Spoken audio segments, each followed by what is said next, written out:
من فيض مولانا الغفور قرآن رب العالمين جاء لنا نبراس نور فيه السعادة واليقين أسمى المعاني في السطور نسمو بها دنيا ودين نلقى الشفاعة في النشور بدلائل النور المبين في حفظه تحلو الأمور ما خاب من يرجو المعين نلقى الشفاعة في النشور بدلائل النور المبين بدلائل النور المبين.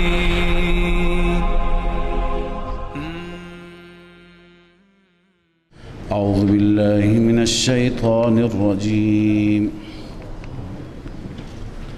بسم الله الرحمن الرحیم. الذين يلمزون المتطوعین، این منافقین خودشون هم خرج نمی کردند، کسانی که در راه خدا خرج می کردند هم اونها را مسخره می کردند. در همین غزوه تبوک حضرت عبدالرحمن بن عوف رضی الله تعالی عنه، بعضی میگن 100 اوقیه داد، بعضی میگن 4000 درهم داد، بعضی گفتن 8000 درهم، عدد مختلف است. به هر حال مبلغی درشتی بود، آورد، همه دیدن، خدمت رسول الله تقدیم کرد. منافقین مسخره کردن، ببین این خودش را داره نشون میده که ما داریم خرج میکنیم. این متهم کردن به ریا، به نشان دادن. یکی دیگه آمد از صحابه، اون عرض کنم که 100 وسق داد. 100 وسق زیاد هست، 100 وسق خرما، هر وسقی تقریبا 60 کیلو هست. لذا وقتی که اینها را داد، اون هم مسخره کردند، چیزی دیگه بهش گفتند. یکی دیگر از صحابه فقیر بود به نام ابو عقیل انصاری. این ابو عقیل انصاری تقریبا 2.5 کیلو خرما که 1 صاع نیم صاع بود، این مقدار خرمای خشک بود، اونا رو تو یک کیسه کرد و آورد تقدیم کرد. اینا باز مسخره کردن، گفت این جنگ فقط مونده بود که همین خرماهاش را بیاره، اگر این نمی آورد دیگه تجهیز نمی شد، خرماهایت به کجا ما را می رسوند. این هم مسخره کردند. این صحابی بعدن گفت که من دیشب تا صبح برای کسی کار کردم، به من عرض کنن که 5 سیر داده، سیر اون زمان، من 2.5 را آوردم، نصفش را برای خونم نگه داشتم، نصفش را در راه اسلام آوردم. همون برایش ارزش داشت و برای الله هم ارزش داره. یعنی کل کار کرد و کل سرمایش که کار کرده نصفش را در راه خدا آورده، ولو اینکه خرماهای خشکی باشه.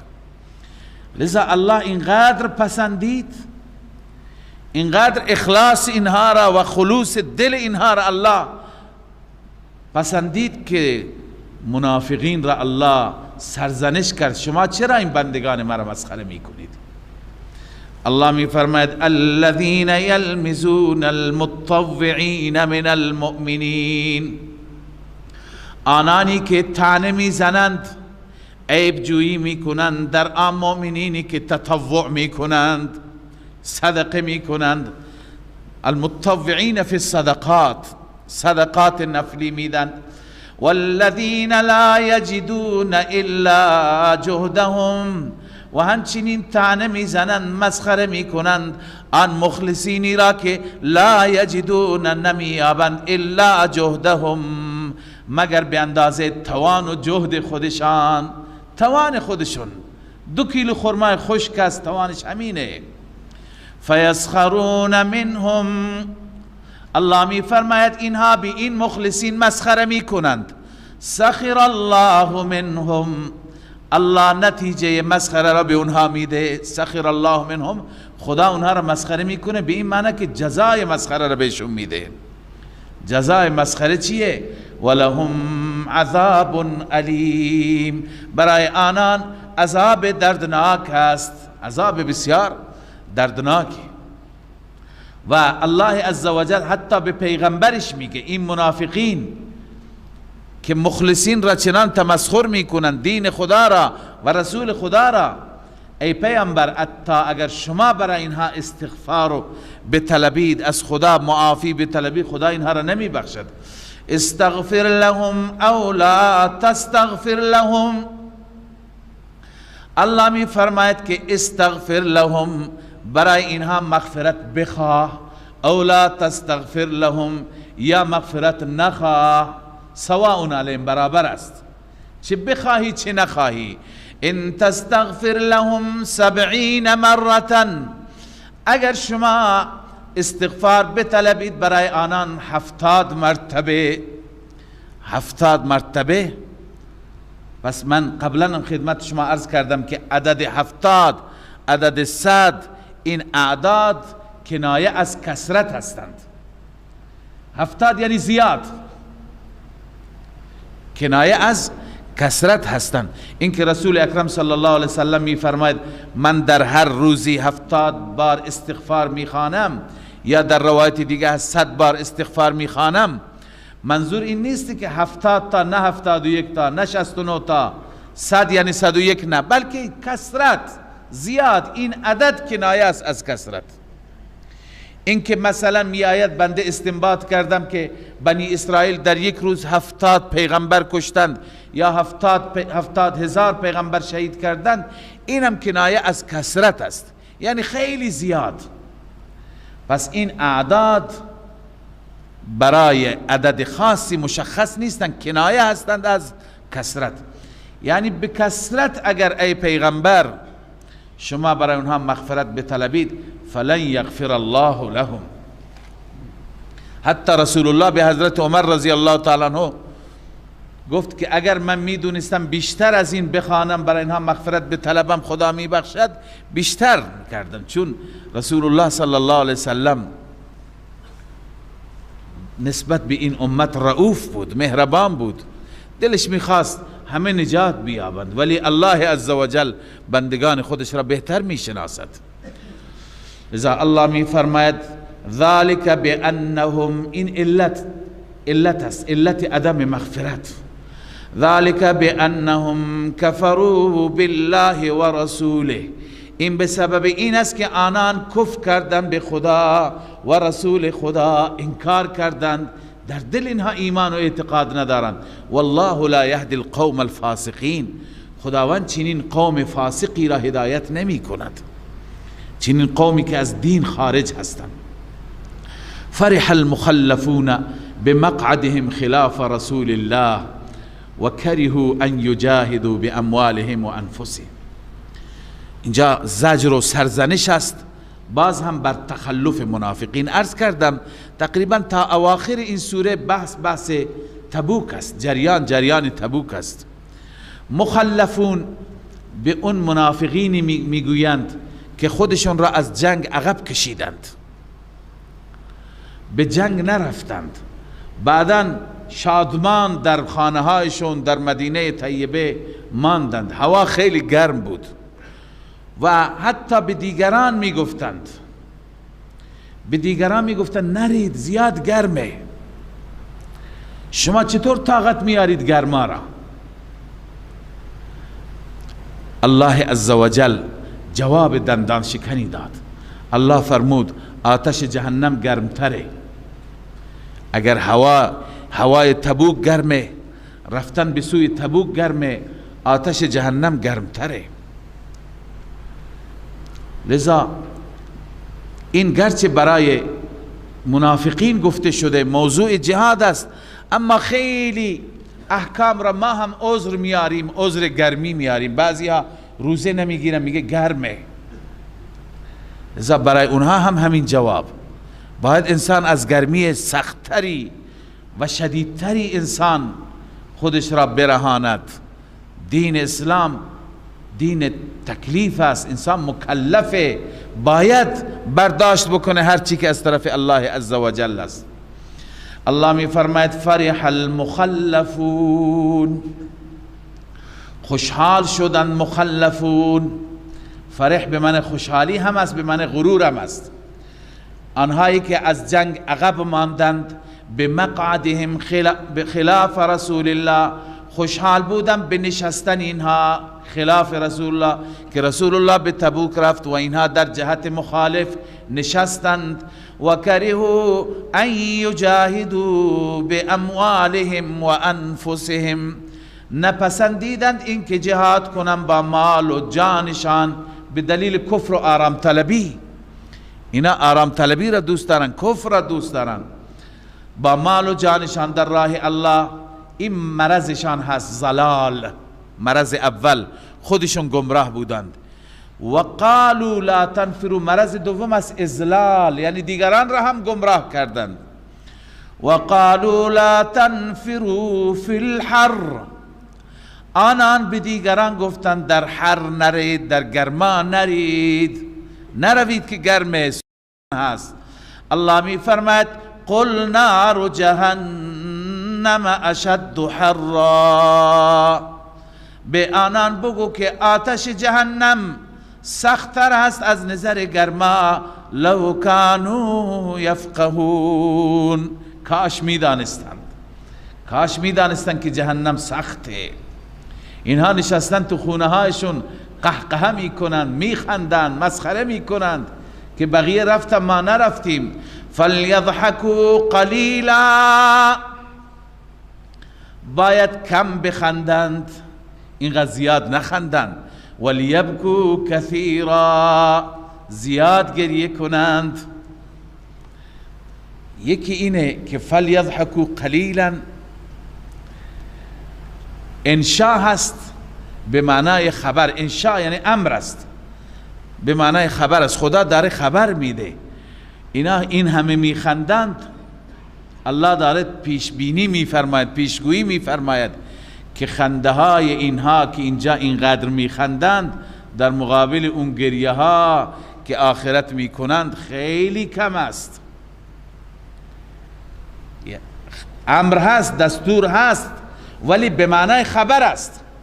فلیضحکوا یعنی اینها اندک میخندند در دنیا، هر چقدر میخندند، شب و روز میخندند، ولی بازم اندک میخندند.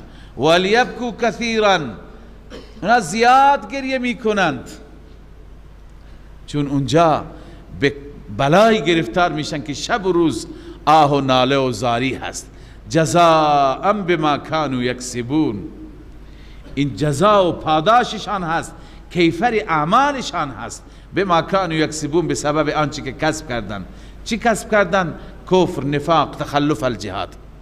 اما بعضی ها به این معنی هم کردن که باید کم بخندند و بیشتر گریه کنند به خاطر این عرض کنم نفاقی که دارن، اما با جزاء بما کانوا یکسبون زیاد هم خانی ندارد. خبر به معنی انشاء، انشاء به معنی خبر بهتر در میاد.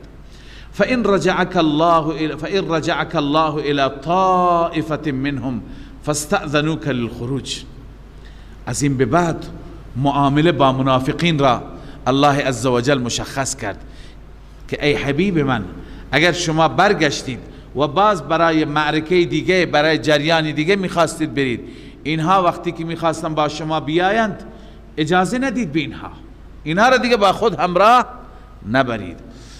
فإن رجعك الله إلى طائفة منهم، اگر خدا شما را برگردان به گروه از آنان شما مواجه شدید، فاستأذنوك للخروج، آنان اجازه گرفتن برای خروج با شما، فقل لن تخرجوا معي ابدا، هرگز با من خارج نشوید، ولن تقاتلوا معي عدوا، و هرگز با من نجنگید با هیچ دشمنی. چرا؟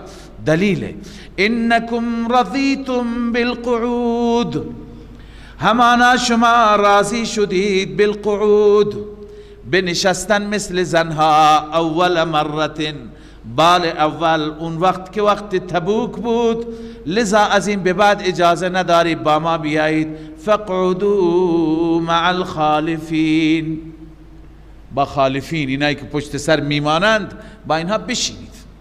دیگه شما مجاهد نیستید، شما جنگجو نیستید، شما بشینید، کار شما خونه نشستن هست، دیگه با خود همراه نبرید. ولا تصلی علی احد منهم مات ابدا. باز هم روش معامله رسول الله با منافقین. رسول اکرم صلی الله علیه و سلم میخواست بر ابن ابی، عبدالله ابن ابی، کسی که بیشترین دشمنی ها را با رسول الله صلی الله علیه و سلم انجام داد، این بدبخت مرد. بعد از این که مرد، فرزندش که هم اسمش عبدالله بود، صحابی مخلصی بود، رسول الله را خیلی دوست داشت و شمشیر کشید برای پدرش صرفا به خاطر رسول الله، و از پدر اعتراف گرفت که پدر بگه که رسول الله عزیز هست و من ذلیلم. همون در جریان لا یخرجن الاعز من الاذل. لذا این پسرش دلش سوخت برای پدر، دیگه عاطفه پدری میدونیم همه ما. این پسر تصور کرد که این پدر بیچاره میره جهنم، میره تو آتش میسوزه. لذا آمد خدمت رسول الله خواهش کرد که یا رسول الله شما بیایید بر اون نماز بخوانید. رسول الله آمادگی کرد بره نماز بخواند. آن حضرت هم دلسوز بود، خیرخواه بود، نه اینکه میخواست نماز بخواند، که آن حضرت پیراهن خودش را و رداء خودش را که به عنوان پیراهن استفاده میکرد داد که ببرند او را کفن بکنند. حضرت عمر فاروق گفت یا رسول الله شما برای جنازه این تشریف نبرید، این منافق است. رسول خدا گفت به من خدا اجازه داده، همون که خواندیم استغفر لهم او لا تستغفر لهم، به من اختیار داده، اجازه داده نه، اختیار داده که من برای اونها مغفرت بخواهم یا نخواهم. این اختیار را به من خدا داده، لذا من از این اختیار استفاده میکنم، میرم میخوانم. پیغمبر خودش را هم میخواست تسلی بده، فرزندش را هم میخواست تسلی بده، بقیه با خدا است. لذا گفت من میرم میخوانم. عمر فاروق هر کاری کرد رسول الله قانع نشد. بعضی میگن رفت خواند بعدن این آیه نازل شد، بعضی میگن نه نخواند، نازل شد دیگه نرفت نخواند. علی ای حال این پیغمبر چقدر شفیق است، چقدر مهربان است، کسی که بیشترین ضربه ها را از او دیده و از جماعت او دیده، بازم الان که مرده دلش میسوزه براش. الله می فرماید ولا تصلی علی احد منهم مات ابدا، شما نماز نخوان بر هیچ یک از اینهایی که مرده، از این منافقین. ابدا، ابدا مفعول لا تصلی است، لا تصلی ابدا، هرگز نماز نخوان.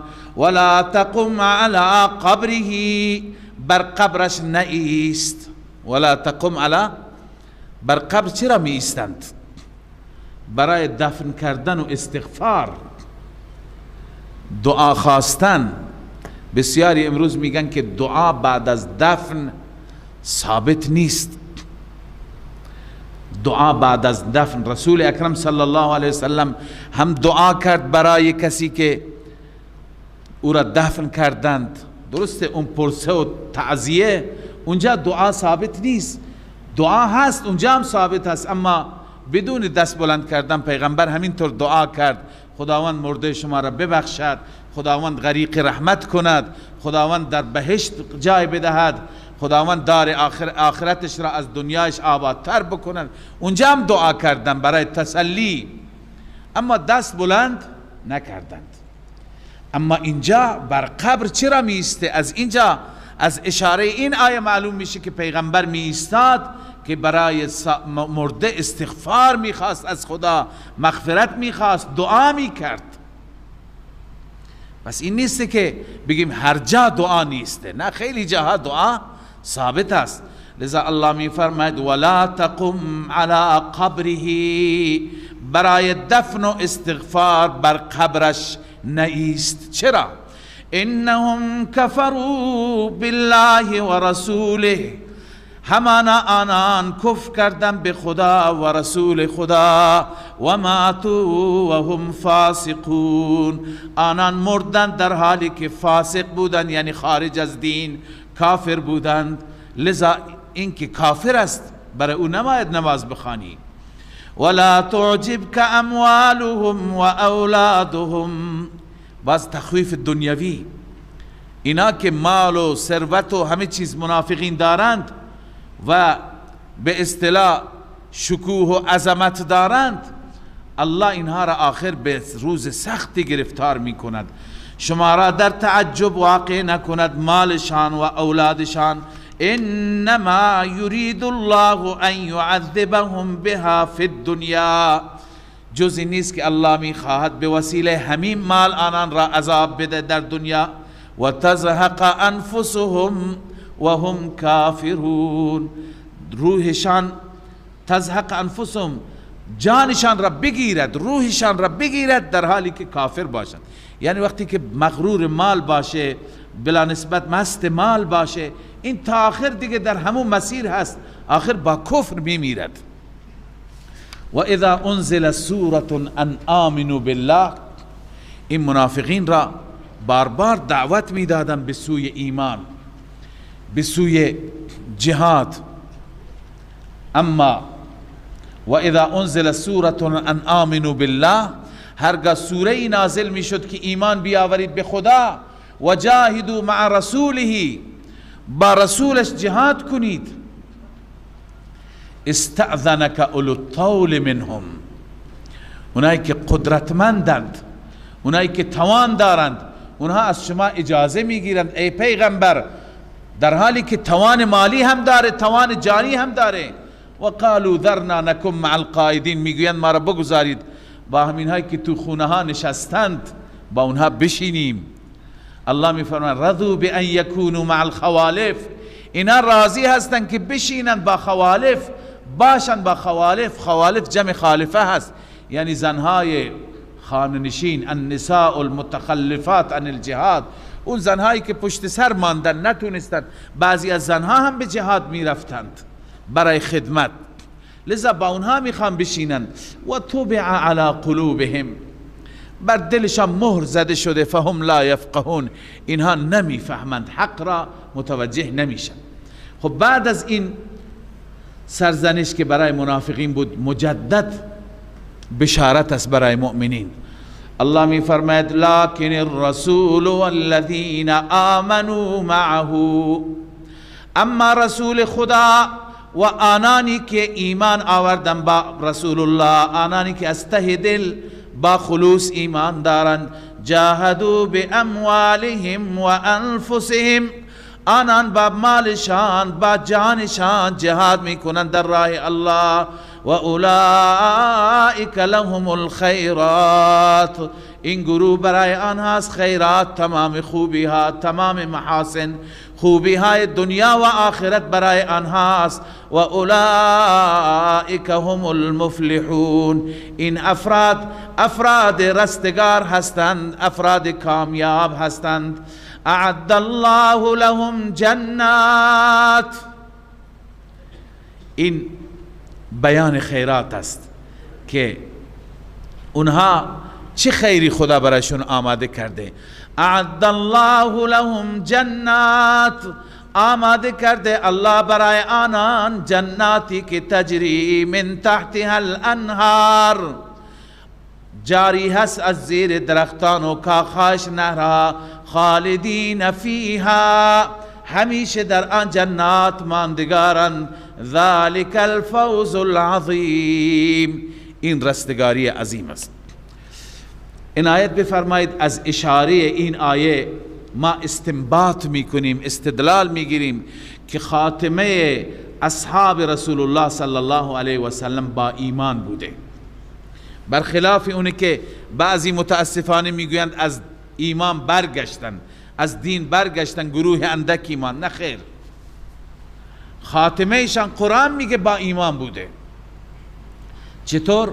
همین آیه را بررسی کنی، لکن الرسول والذین آمنوا معه، هم شامل رسول است و اونهایی که ایمان داشتن به رسول. آمنوا معه جاهدوا باموالهم و انفسهم، در غزوه تبوک 30,000 نفر بودند. جاهدوا باموالهم و انفسهم، آیات درباره تبوک است. همه اصحاب بودند، همه اصحاب همراه بودند. الله می فرماید که اعد الله، خدا برای همینها آماده کرده. خدایی که عالم الغیب هست، نسبت به آینده میداند، برای این اصحاب، برای این مجاهدان در رکاب رسول الله چی آماده کرده؟ بهشت را آماده کرده. پس این بیانگر این است که خاتمه اینها با ایمان بوده. قرآن داره میگه، استنباط و استدلال از قرآن هست.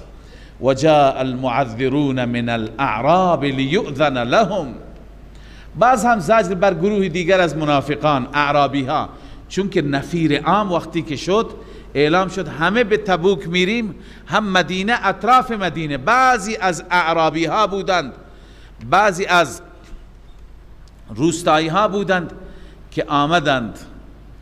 جاء المعذرون، معذر میگن اونی که عذر ندارد اما برای خودش عذر می تراشد، بهانه، کسانی که بهانه میارند، یعنی اصل عذر نداره ولی بهانه میاره. اون بهانه بازها، به اصطلاح بهانه گیرها آمدن. من الاعراب، از اعرابی ها، جنگلی ها، لیؤذن لهم، تا که بهشون اجازه داده بشه. وقعد الذين كذبوا الله ورسوله، اینها میخوان بشینن با اونهایی که به خدا و رسول دروغ گفتند. چطور دروغ گفتند؟ در اظهار ایمان بنویسید. گفتند ما مؤمنین ولی دروغ گفتند، مؤمن نبودند، لذا اینها با اونها بشینند. الله میفرماید سیصیب الذین کفروا منهم، ان قریب به آنان میرسد از جانب الله عذاب علیم. آنانی که کفر کردن از آن منافقان، به آنان عذاب دردناک میرسد. اما در این بین بعضی صحابه بودن واقعا معذور بودند. دو نوع معذور داشتیم. بعضی معذورها بودند که ضعیف بودند، ناتوان بودند، پیر بودند، کهنسال بودند، و بعضی مریض بودند، بر بستر و رختخواب بیماری افتاده بودند. یکی این گروه معذورین هست. گروه دیگر معذور سالم بودند ولی امکانات نداشتند. 7 نفر را ذکر کردند از صحابه فقیر، نادار، حتی الاغی برای سوار شدن نداشتند. 600 کیلومتر چطور پیاده برند؟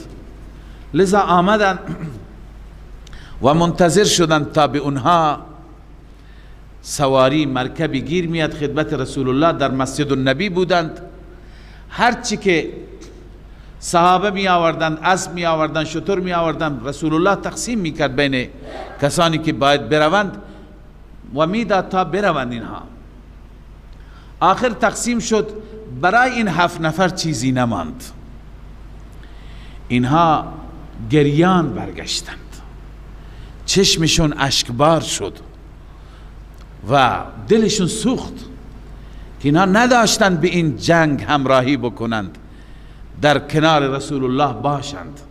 الله عزوجل از اینها تعریف می کند. اینها ببینید از نظر ظاهری عددی نبودن، کسی اینها را نمیشنه، حتی امروز ما هم اسمشون را نمیدونیم. اما اخلاص را ببین که اینها قدمی بر نداشتند، شمشیری نزدند، تومنی خرج نکردند، فقط در دل میخواستند برند. امکانات فراهم نشد، آه دلشون بلند شد، با آه سرد با چشمان اشکبار برگشتند. که برگشتن الله عزوجل این اخلاص را پسندید، این محبت را الله پسندید، از اینها تعریف کرد، در قرآن برایشون آیه ذکر کرد تا قیامت تلاوت میشه. لذا عمل ولو اندک باشد برای خدا باشد مقبولیت پیدا می کند.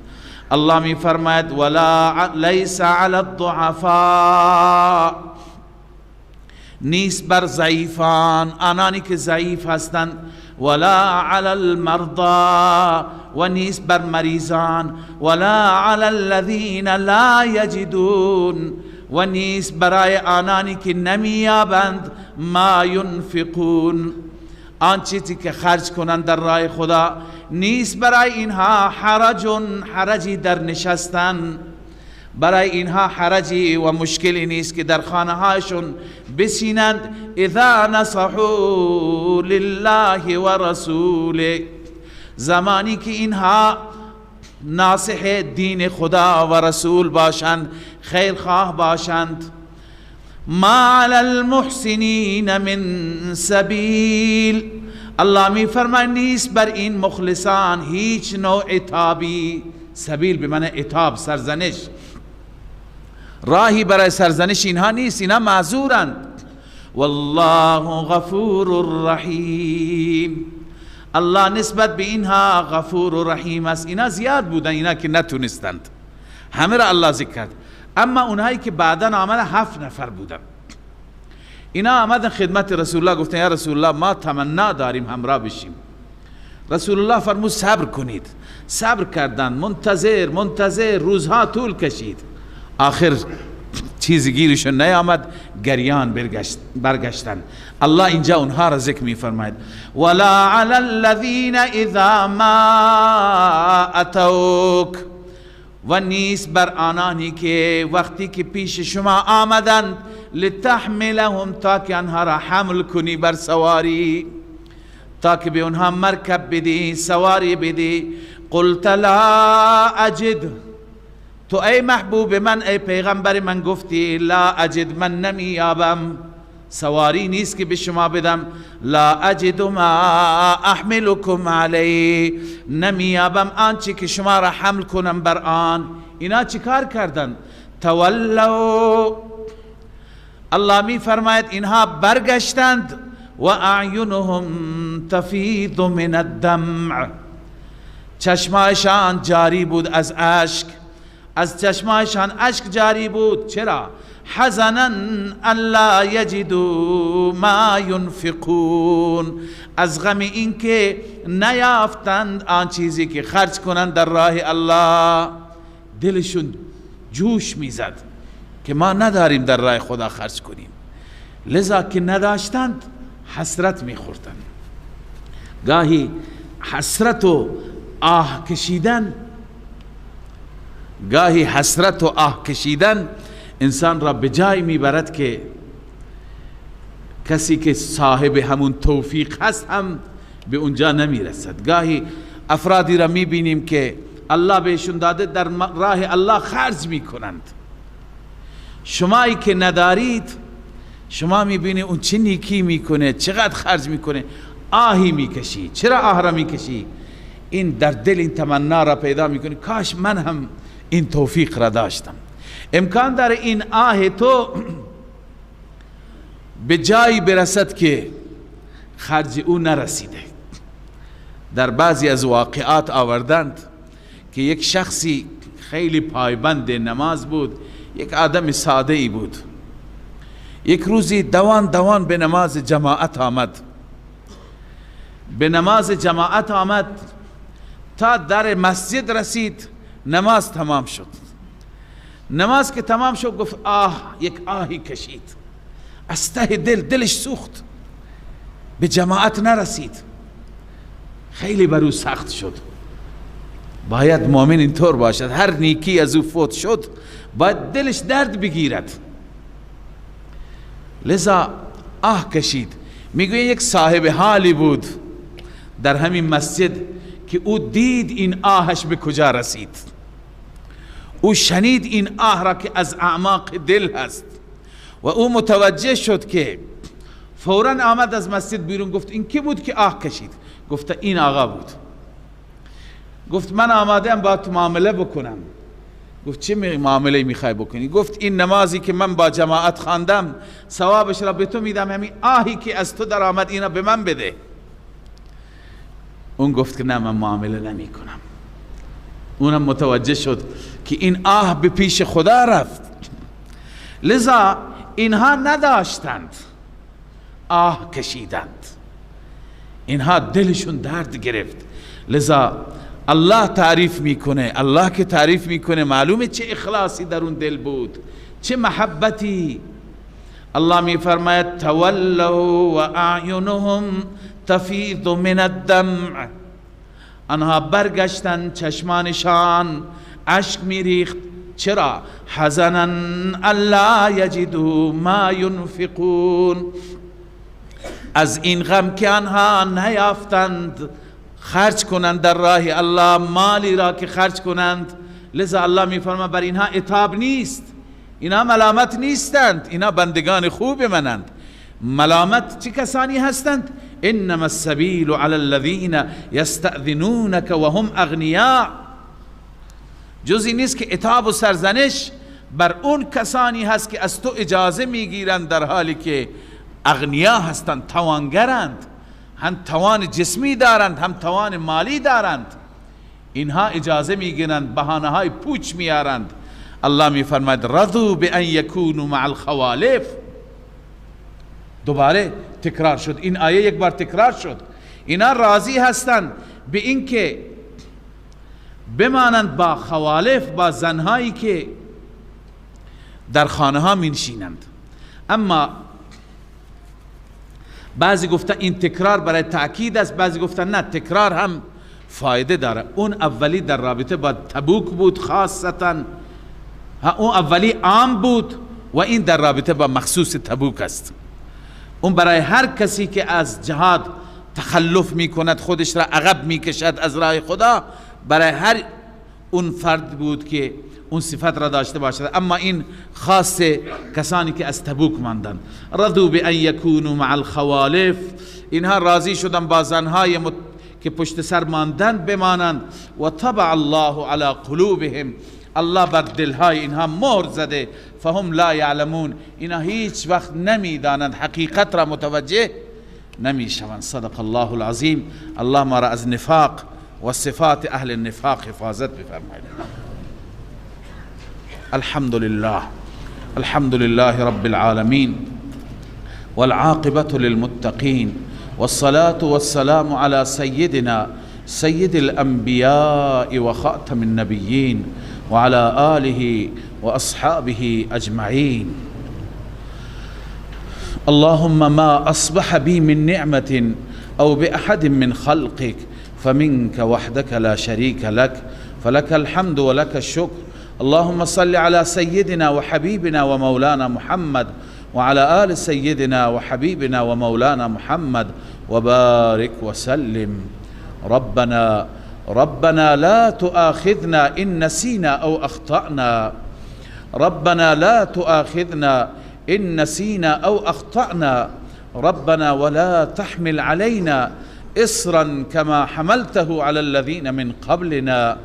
ربنا ولا تحملنا ما لا طاقة لنا به. واعف عنا واغفر لنا وارحمنا أنت مولانا فانصرنا على القوم الكافرين. پروردگارا ما را بر گناهها و اشتباهات ما مؤاخذه مفرما. پروردگارا ما را گرفتار نکن. پروردگارا بر ما چنان باری نگذار که ما تحمل او را داشته نباشیم، چنان امتحانی نیاور که ما در اون امتحان ناکام بشیم، مردود بشیم. اله العالمین پروردگارا ما را در همه امتحانات کامیاب و موفق بگردان، در همه امتحانات دنیا، امتحانات آخرت. پروردگارا ما را چه امتحان مالی هست چه امتحان جانی هست ما را موفق بگردان و از ما را از صفات نفاق و اهل نفاق پاک بگردان. اله العالمین بر ما لطف بفرما، بر ما ترحم بفرما، بر ما فضل و احسان بفرما. اله العالمین پروردگار ما را از فتنه ها حفاظت بفرما، ما را از فتنه های این دنیا و اون دنیا حفاظت بفرما. پروردگار اله العالمین بر ما لطف بفرما، صفات اهل ایمان را، صفات مؤمنین و مؤمنات را در وجود ما پیدا بفرما. پروردگارا با این آیات کلام زیبایت در زندگی ما تغییر بیار، در زندگی ما تحول بیار، ما را اصلاح بگردان، ما را هدایت بفرما و ما را پروردگارا مستحق رحمتت و مستحق بهشتت بگردان. اله العالمین گناهان ما را بیامرز، اشتباهات ما را درگذر باش، قلم عفو را بر جرائم ما بکش مولا و از سر تقصیر همه ما درگذر بفرما. ماه جود است، ماه بخشش است، ماه لطف و کرم است، ما را ببخش. اله العالمین مشکلات ما را حل بفرما، مشکلات دینی را، مشکلات دنیوی را، همه نوع مشکلات را حل بفرما. مشکلات اقتصادی، مشکلات بازار، مشکلات اله العالمین خانوادگی، مشکلات ناامنی را حل بفرما. این ملک ما را و تمام ممالک را پروردگارا امن بگردان. پروردگارا اله العالمین از فساد و از خرابکاری و از فتنه ما را محفوظ بدار. اله العالمین رب بر ما لطف بفرما و ما را دچار فتنه ها نگردان، ما را گرفتار فتنه ها نگردان. امنیت و آرامشی داریم از ما سلب نگردان. پروردگارا امنیت را برای همه مسلمانان بیاور و ناامنی را به بلاد کفر انتقال بده. اله العالمین پروردگارا لطف بفرما. اله العالمین گذشتگان ما را غریق رحمت بفرما. اله العالمین تمام کسانی که از دست دادیم پروردگار روحشان را شاد بگردان، وسیله آزادی زندانیان فراهم بفرما. پروردگار بی اولادان را اولاد بده، اونی که اولاد داره صالح و نیک بگردان. پروردگار هر کسی هر حاجتی دارد از این بندگانت حاجتش را برآورده بفرما. ربنا تقبل منا انك انت السميع العليم وتب علينا انك انت التواب الرحيم. آمين برحمتك يا ارحم الراحمين.